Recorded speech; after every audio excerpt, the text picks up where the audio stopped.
Hey everyone, and welcome to the channel. Today we're going on a journey into the fascinating world of language. But don't worry, we don't need our passports.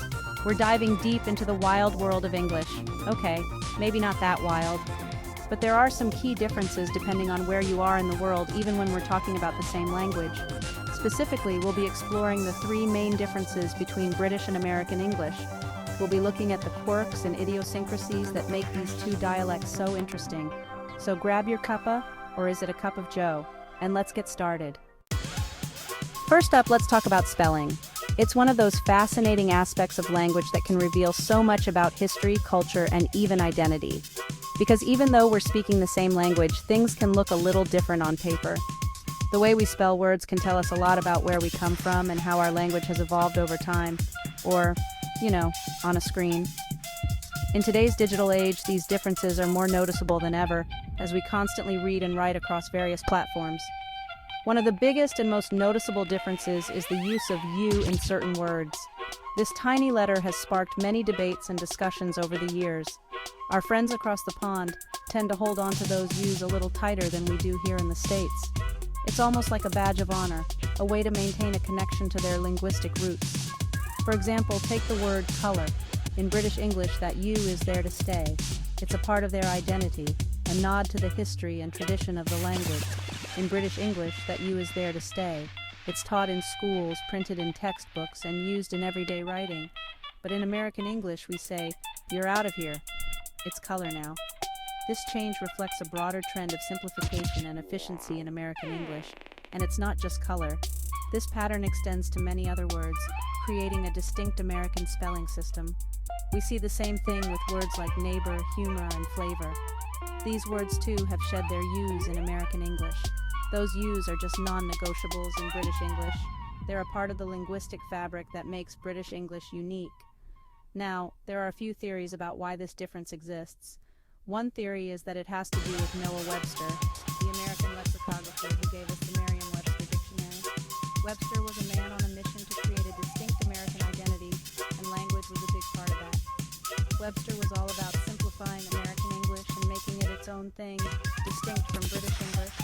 He believed that a unique American spelling system would help foster a sense of national pride and unity, so he decided to ditch the U in words like color and honor. This was just one of many changes he made to create a more streamlined and efficient language. Another theory is that it has to do with printing practices in the early days of America. Back then, every letter counted, and printers were always looking for ways to save space and money. See, back then, printing was expensive, and every letter cost money. By dropping the U, printers could save on ink and paper, making the printing process more economical. So it makes sense that Americans would want to save a few pennies by dropping a letter here and there. This practical approach to language is a hallmark of American ingenuity. Whatever the reason, it's one of those quirky little differences that make English, well, English. So next time you come across a word with or without a U, take a moment to appreciate the story behind it. It's a reminder of how language evolves and adapts, shaped by the people who use it, and who knows, maybe one day we'll see even more changes as English continues to grow and change. After all, language is a living, breathing thing, always on the move.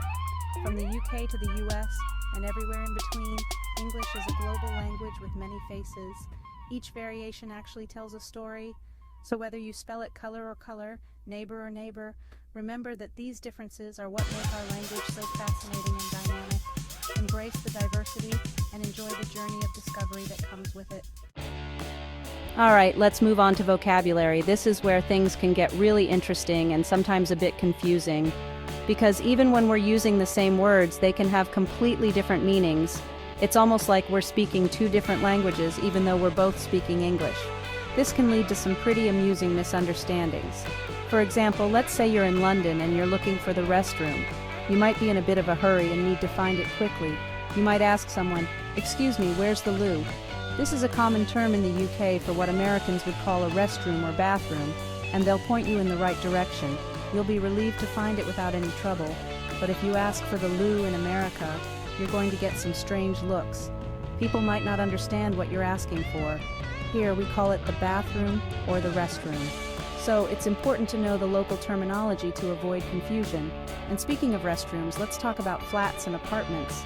This is another area where vocabulary can differ significantly. In British English, a flat is what we would call an apartment in American English. It's essentially the same thing, just a different word. So, if you're looking for a place to stay, make sure you use the right term depending on where you are.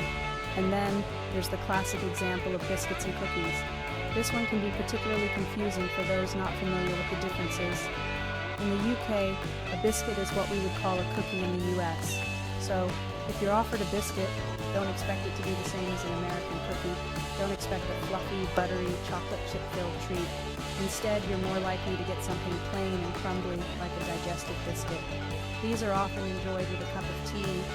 These are just a few examples of the many vocabulary differences between British and American English. There are countless other words that can trip you up if you're not careful, and they can definitely lead to some confusion, but they can also be a source of amusement and learning. Understanding these differences can help you navigate conversations more smoothly and avoid misunderstandings. So next time you're traveling or chatting with someone from across the pond, remember these vocabulary differences. It's all part of the fun of language and communication. Embrace them, learn from them, and enjoy the rich diversity of the English language. After all, it's these little quirks that make language so fascinating and dynamic. This can make your experience more enjoyable and less confusing. So, keep exploring, keep learning, and keep communicating. And remember, language is a bridge that connects us all, no matter where we come from.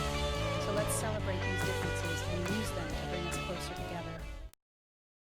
Last but not least, let's talk about pronunciation. Pronunciation is one of those fascinating aspects of language that can reveal so much about our backgrounds, our cultures, and even our personal identities. It's not just about how we say words, but also about the rhythm, the intonation, and the subtle nuances that make our speech unique. Because even when we're using the same words, we don't always pronounce them the same way.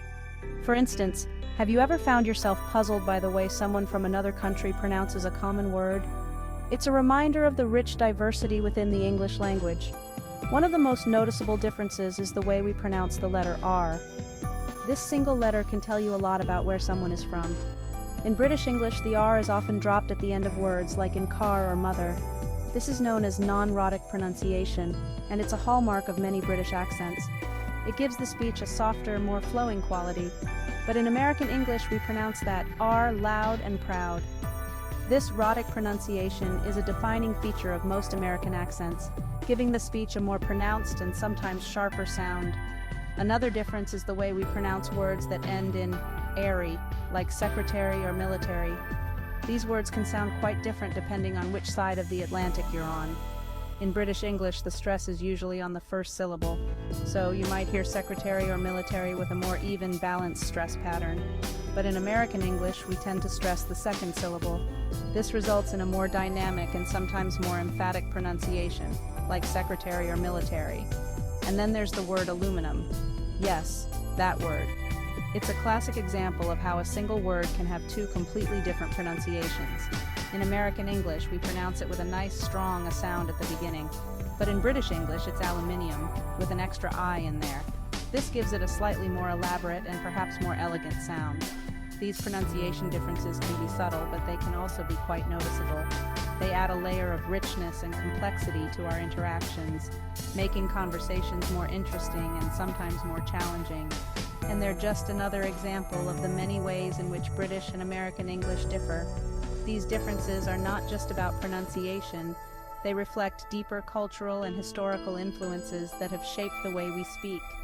So, the next time you find yourself in a conversation with someone from across the pond, take a moment to appreciate these nuances. They are a testament to the diversity and adaptability of the English language, and they remind us that language is a living, evolving entity. So there you have it, a crash course in the top 3 differences between British and American English. We've explored spelling, vocabulary, and pronunciation, and hopefully, we've learned a thing or two along the way. Thanks for watching. If you enjoyed this video, don't forget to like, comment, and subscribe. And be sure to let us know in the comments if you have any other interesting language differences to share. Until next time, happy language learning.